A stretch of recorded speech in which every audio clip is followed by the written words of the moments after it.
नाज़रीन, ये हुकूमत जितने बड़े दावे करती है और ख़ास तौर पे वज़ीर-ए-आज़म शहबाज शरीफ जो गरीबों के बड़े हमदर्द बनते हैं और मशहूर यही है कि वो रात दिन काम करते हैं और वो सिफारिश नहीं मानते और वो ये है कि वो किसी किस्म की रूह रियायत नहीं रखते और इकानमी के लिए वो दिन रात एक किए हुए हैं।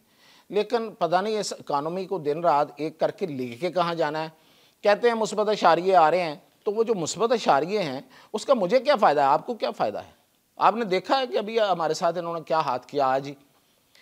यानी कि जो पेट्रोल पूरी दुनिया में सस्ता हुआ, आलमी सतह पे सस्ता हुआ और उसका हमें फ़ायदा मिलना था 14 रुपये पर लीटर, जो पहले ही बहुत महंगा है, और 14 रुपये पर लीटर का फ़ायदा मिलना था, वो हुकूमत खुद पी गई है। और ये वादा फ़र्दा कर दिया है कि जी आगे जाके हम इसका रिलीफ देंगे, किस सूरत में? बिजली की कीमतें कम करने की सूरत में। मतलब कहाँ पेट्रोल और कहाँ बिजली की कीमतें भाई। आप पेट्रोल का अगर आपने, हमें पता है अंदर की कहानी का कि IMF अभी जो आया है जिससे आपके मुज़ाकरात कामयाब नहीं हुए, याद रखें।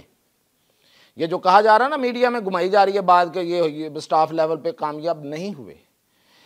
IMF का तरीकाकार ये है कि जब वो उसके मुज़ाकरात होते हैं तो वो अपनी प्रेस रिलीज़ में कामयाब होते हैं तो प्रेस रिलीज़ में लिख के जारी करते हैं कि जी हमारा स्टाफ लेवल मीटिंग की मुज़ाकरात कामयाब हो गए हैं, अब ये एक रस्मी कार्रवाई है, एग्जेक्टिव मीटिंग में इसकी अप्रूवल होगी और आपको अगली किस्त मिल जाएगी। उन्होंने ये नहीं लिखा तो ये नहीं हुए। चलें, तो उसकी एक शर्त थी कि आप जी ये जो पेट्रोल पे लेवी टैक्स है इसको बढ़ाएं और 60 से 70 रुपये करें।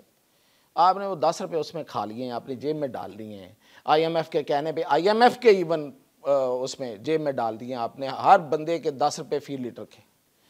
यार कुछ तो ख्याल करते कि ये रमज़ान शरीफ चल रहा है और रमज़ान के बाद ईद आने वाली है। अगले 15 दिन में लोगों ने घरों में जाना आना, किसी ने ईद करने के लिए अपने अजीज़ों अकारब को मिलना है, किसी ने कहीं जाना होता आना होता, उसको अगर आप ये रिलीफ दे देते तो वो ज़रा आसानी से खुशी से चला जाता और मतलब उसकी आसानियाँ पैदा हो जाती। और आपने वो भी 10 रुपये उठाए और IMF में डाल दिए। सिर्फ 10 रुपये तो नहीं उठाए, 14 रुपये उठाए, 4 पे ही दे देते। 10 रुपये आपने लेवी टैक्स बढ़ाना था तो 4 पे हमें दे देते भाई, ये तो हमारा हक था, ये तो इंटरनेशनली तेल सस्ता हुआ है, आपने को अपनी जेब से थोड़े देने थे। IMF से ये नहीं बात हो सकी, आपके मुंह में कुंगनियाँ पड़ी हुई थी, उनको ये कहते भाई इंटरनेशनली ये तेल सस्ता हुआ है, हमें रिलीफ देने दें। इतने आपके उन्होंने बांधा हुआ है आपको। और जो बिजली आप सस्ती करनी है वो भी हम देख लेंगे कौन सी बिजली सस्ती करनी है।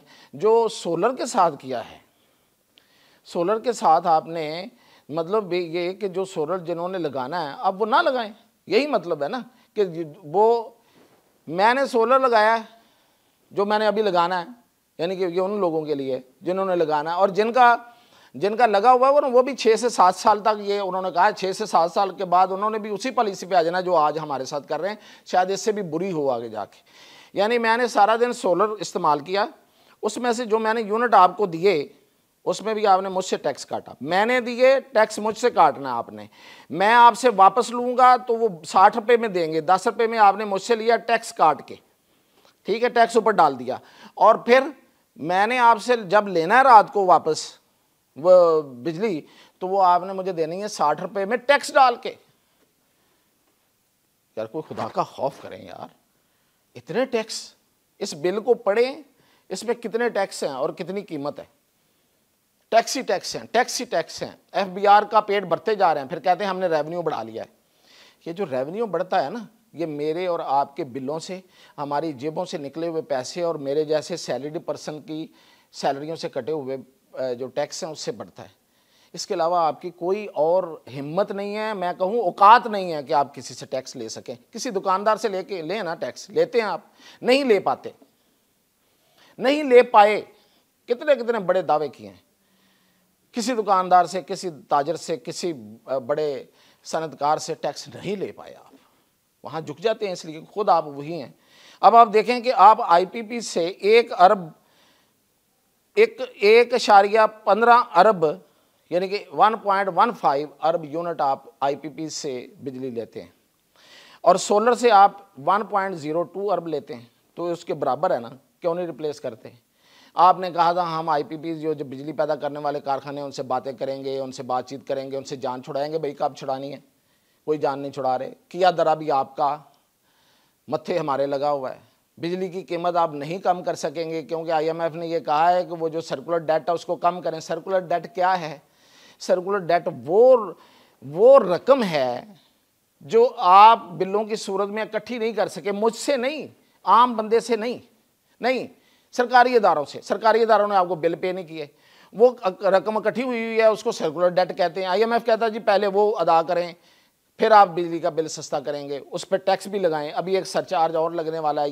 ये इतने कुन्ने हैं, ये पहले बताते ही नहीं है, चुप करके बैठे हुए हैं और बिजली सस्ती करने के वादे करते जा रहे हैं। झूठ है ये सब। अब मैं अगली बात एक और बताऊं, इस मुल्क में एक और बड़ा स्कैंडल आने वाला है और वो स्कैंडल है शुगर का स्कैंडल, चीनी का। चीनी कितनी महंगी हो गई है, 60 से 70, ये 90 तक जाएगी, शायद 200 रुपये तक जाए। ये जो चीनी है इसकी कीमत इतनी क्यों बढ़ी भला? इसकी कीमत इसलिए इतनी ज़्यादा हो गई थी कि ये चीनी एक्सपोर्ट कर दी गई, मुल्क से बाहर भेज दी गई। मिल मालकान ने कहा जी हमारी चीनी मुल्क से बाहर जाने दे, हमारी जेबों में पैसा आने दे। उस वक्त मुझे याद है वज़ीर आज़म ने कहा कि अगर ये इसकी कीमतें बढ़ी तो मैं बिल्कुल, मुझे यकीन दिलाएं कि इसकी कीमतें ना बढ़ें तो फिर मैं इजाज़त देता हूँ। अब कीमतें बढ़ गई हैं भाई, अब अपनी जेब से दें पैसे हमें, या उन लोगों को टांगें जिन्होंने ये आपसे वादा किया था कि हाँ इसकी कीमतें नहीं बढ़ेंगी। बढ़ गई हैं। कितनी कीमत है इस वक्त जो आम बंदा जो जिसमें चीनी खरीदता है? 170, 180 रुपये, 200 रुपये तक ये जाने का इसका खदशा पैदा हो गया और ये और बढ़नी है कीमत इसकी। और मैंने बताया था कि इतना बड़ा कन्फ्लिक्ट ऑफ इंटरेस्ट है कि वज़ीर आज़म पाकिस्तान का पूरा ख़ानदान शुगर मिलों का मालिक, इसका जो वज़ीर ममलकत बना है सनत व पैदावार का, जिसके मातहत ये शुगर मिलें आती हैं, जिस मिनिस्ट्री के, हारून अख्तर ख़ान शुगर मिलों का मालिक। यानी कि जो शुगर मिलों के मालिक हैं वही शुगर के फैसले करेंगे। शुगर बाहर कितनी भेजनी है, चीनी बाहर कितनी भेजनी है, और फिर जब बाहर भेज देनी है यहाँ किल्लत पैदा हो जानी है। बाहर भेज दी किल्लत पैदा होगी, खुद ही किल्लत पैदा की है। अब जी लानी है तो वो भी तो, उसमें भी तो मतलब फिर बठिंडू है ना, बड़े पैसे हैं उसमें, तो वो भी आपकी, मतलब मैं क्या मतलब कह सकता हूँ इसके अलावा कि वो आपकी जेब में जाने ना कहूँ।